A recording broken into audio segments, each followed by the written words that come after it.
Sur l'origine des oiseaux actuels.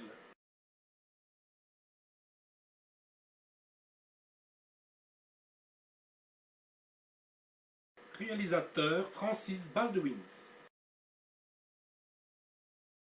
Permettez-moi de vous présenter Sir Richard Owen, l'inventeur du mot dinosaure qui signifie terrible lézard. Statue de Richard Owen, 1804-1892, au Natural History Museum de Londres. Depuis 2009, les statues de Richard Owen et de Thomas Huxley sont installées de part et d'autre de la statue de Darwin, au sommet des deux escaliers qui conduisent au premier étage du National History Museum de Londres.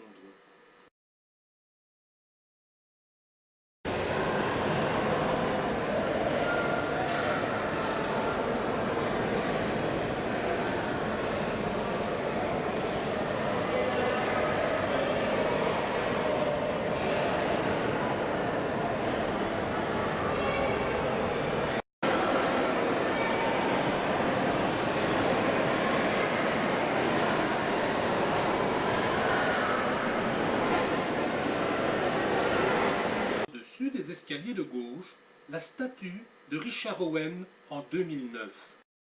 Owen tient un os de dinosaure dans sa main.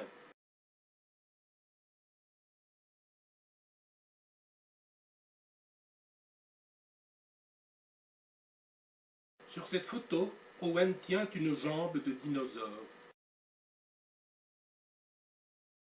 Au-dessus des escaliers de droite, Huxley, surnommé le bulldog de Darwin, car il était le premier défenseur de sa théorie.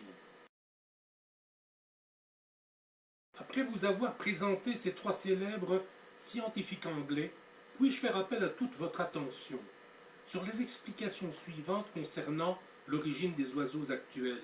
Vous êtes prêts? Commençons. Les dinosaures sont classés en deux groupes, basés sur la forme de leurs hanches. Les saurichiens, hanches semblables aux lézards, et les ornithichiens, hanches semblables aux oiseaux. Étant donné que les saurichiens possèdent une hanche type lézard, ils possèdent un os pubis pointant vers l'avant. Hanche type lézard. Le pubis en vert pointe vers l'avant.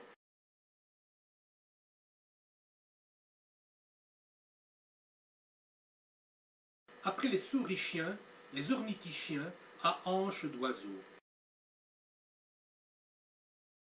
Voyez le pubis en vert pointant vers l'arrière.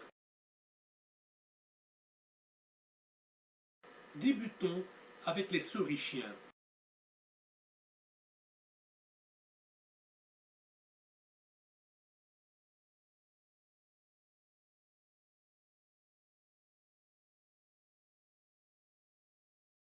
Il y a deux groupes principaux de saurichiens, les théropodes et les sauropodomorphes.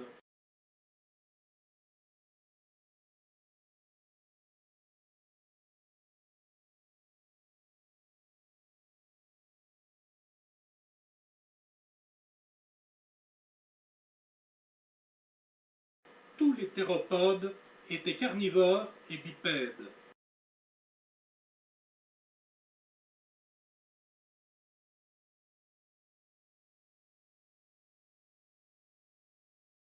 Parmi les théropodes, Allosaure, 145 millions d'années, Jurassique supérieur, était l'un des plus communs parmi les dinosaures de cette époque, et il aurait été bien fourni en proie.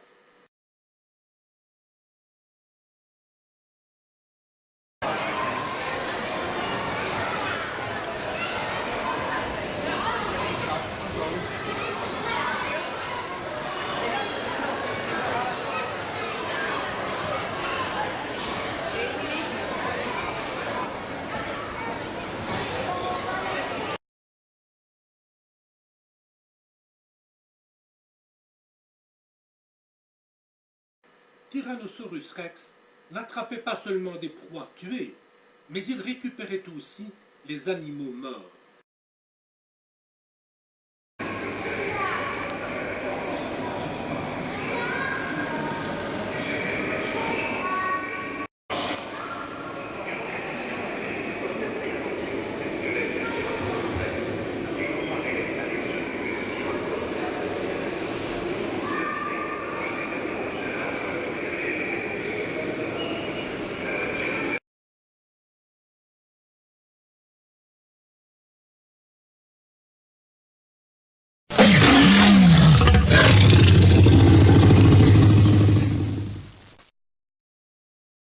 Ce modèle mécanique de T-Rex rugit au Natural History Museum de Londres.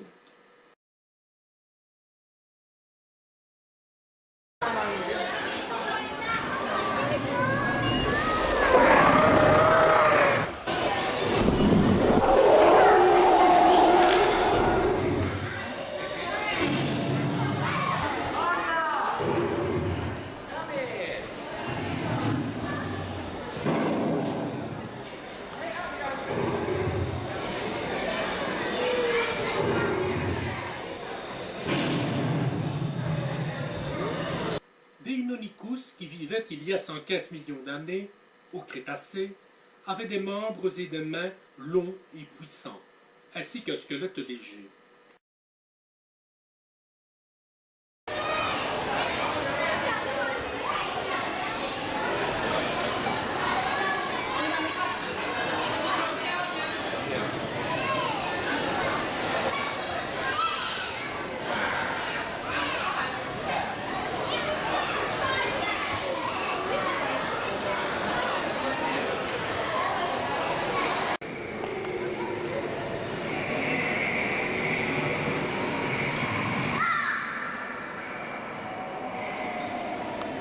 Vélociraptor possédait les caractéristiques les plus dangereuses des théropodes.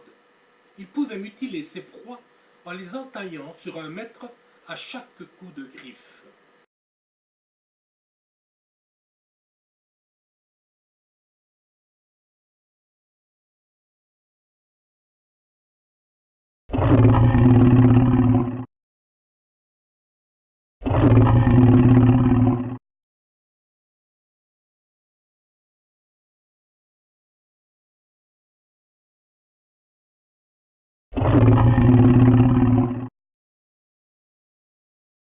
Certains théropodes étaient aussi connus comme dinosaures de type autruche, à cause de leur ressemblance aux autruches modernes. Ils avaient un long bec, sans dents, et un cou flexible. Les jambes étaient très longues et minces, bien adaptées à la course.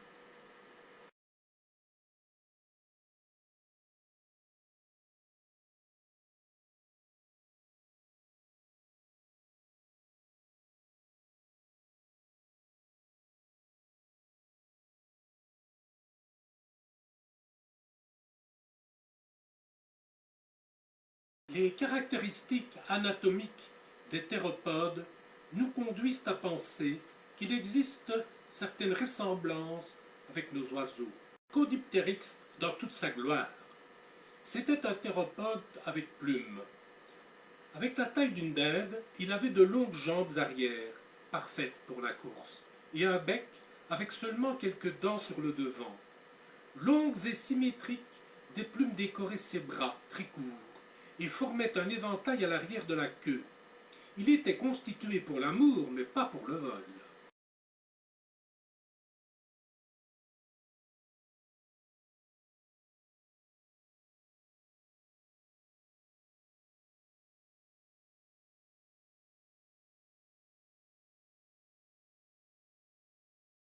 Fossile d'Archéoptérix. L'oiseau le plus primitif qui ressemblait à un petit dinosaure théropode, il était du genre dinosaure à ressemblance oiseau, mais transitoire entre les dinosaures à plumes non aviens et les oiseaux modernes. Archéoptérix était carnivore. Il mangeait de petits animaux et des insectes.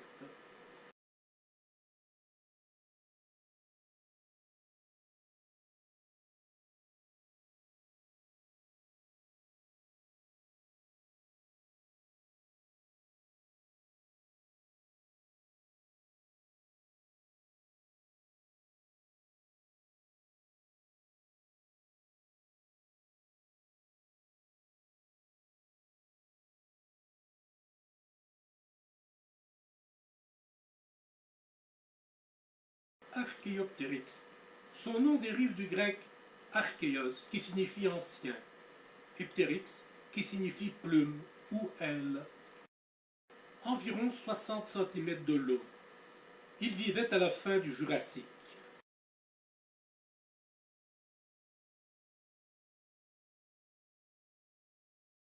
Version simplifiée du cladogramme. Comme vous voyez, Aves, oiseau, est sur le même arbre phylogénétique entre les théropodes et Archaeopteryx. Le ptérosaure est absent de ce cladogramme, étant donné que c'est un reptile.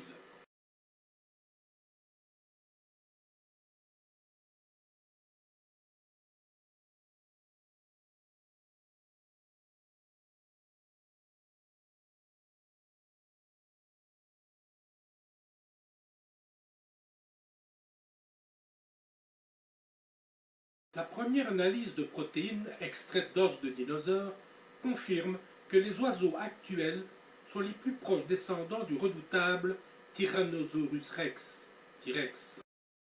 Après les théropodes et leurs descendants apparents, les oiseaux, intéressons-nous à la seconde catégorie de sourichiens appelée sauropodomorphes, du grec forme de pied du lézard.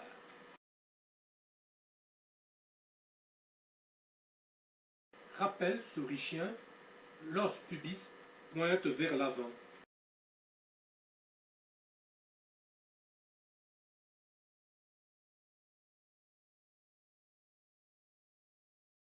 Contrairement aux théropodes, la plupart des sauropodomorphes étaient quadrupèdes.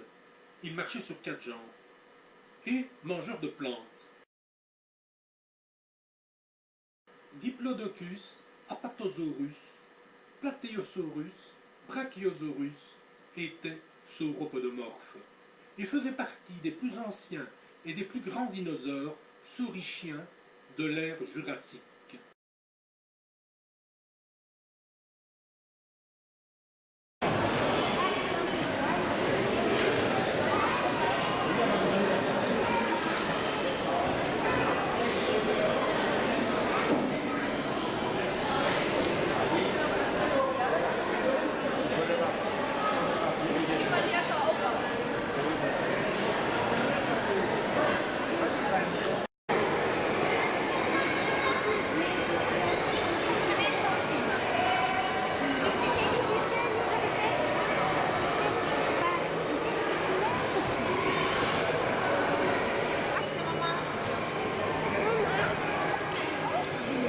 Cinq orteils largement distribués sur les pieds arrière de ces dinosaures les aidaient à supporter leur poids énorme. Pas de griffes, comme les théropodes, leurs pieds ressemblaient à des sabots. Mettons le zoom sur ces orteils.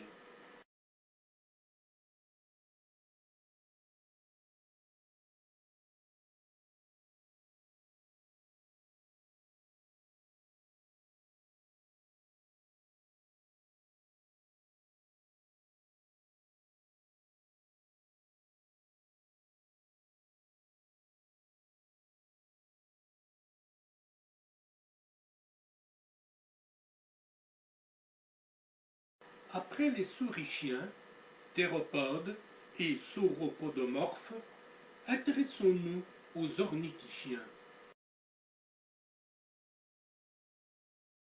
Le nom ornithichia ou hanche d'oiseau reflète cette similarité et est dérivé du grec ornith, signifiant d'un oiseau, et ichion, pluriel d'ichia, signifiant articulation de la hanche. Rappel de la présentation, le pubis pointe vers l'arrière.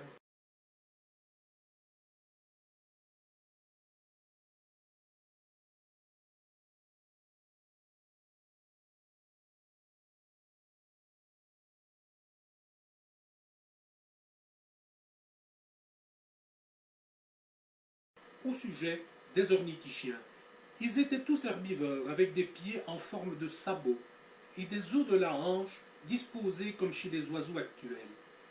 Ils avaient aussi une bouche avec bec, à part ceux du groupe des pachycéphalosaures. Les ornithichiens étaient bipèdes ou quadrupèdes.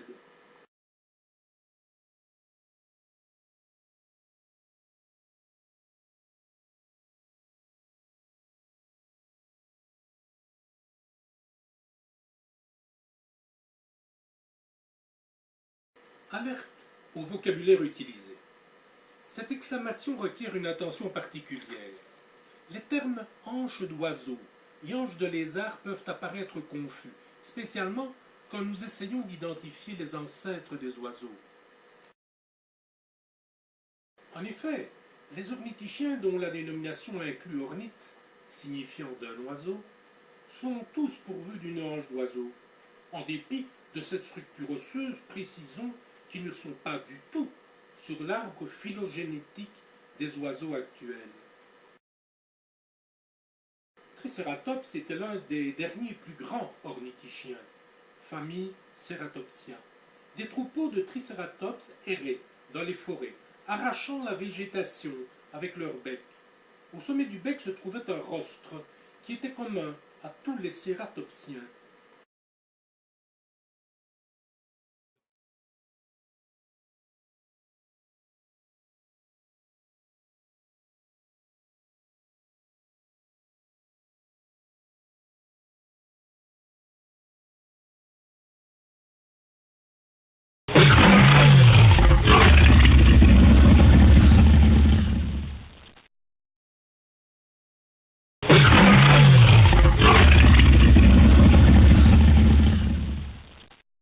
Les iguanodons étaient des herbivores bipèdes, avec de longs orteils qui se terminaient en sabots en forme de griffes. Leurs bras étaient épais et forts. Actuellement, la pose kangourou n'est plus considérée comme correcte, la queue étant trop raide pour se plier assez et permettre à l'iguanodon de s'asseoir sur le sol.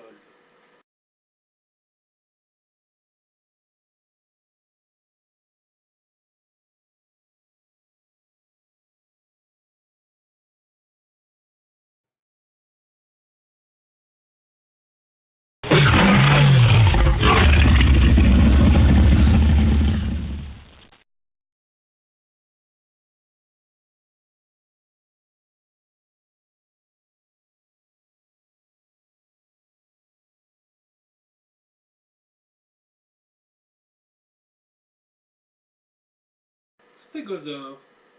Les plus remarquables caractéristiques des stégosaures sont les grandes plaques ou épines situées le long de leur dos arqué.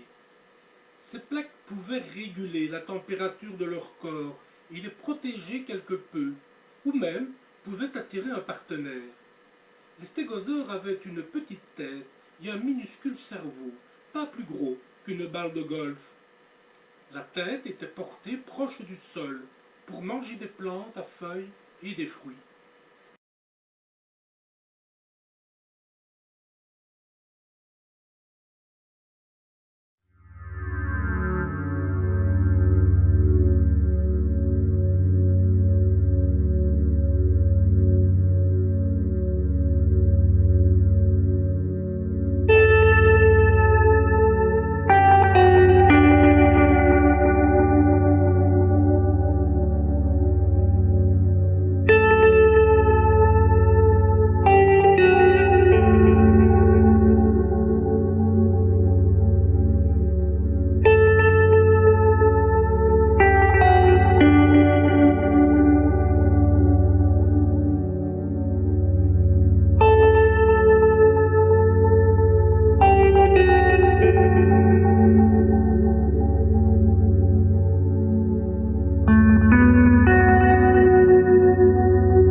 recherches anatomiques suivantes, il devient clair que les thérapodes constituent le maillon phylogénétique d'où proviennent nos oiseaux actuels, maillon qui subit la modification de la position des trois os de la hanche.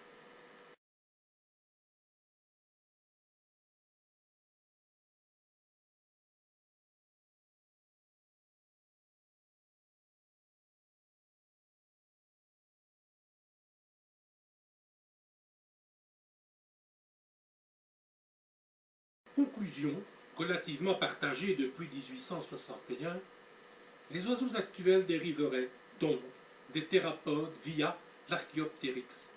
Leur origine serait par conséquent sourichienne et non ornithichienne, comme la terminologie aurait pu nous faire penser. En d'autres termes, les oiseaux actuels proviennent de dinosaures à hanches de lézard et non. Théorie récemment contestée. Archéoptéryx ne serait pas l'ancêtre commun des oiseaux. Selon l'analyse du professeur Xu, nous devrions chercher trois autres espèces découvertes très récemment qui constituent un nouveau territoire, même pour les spécialistes.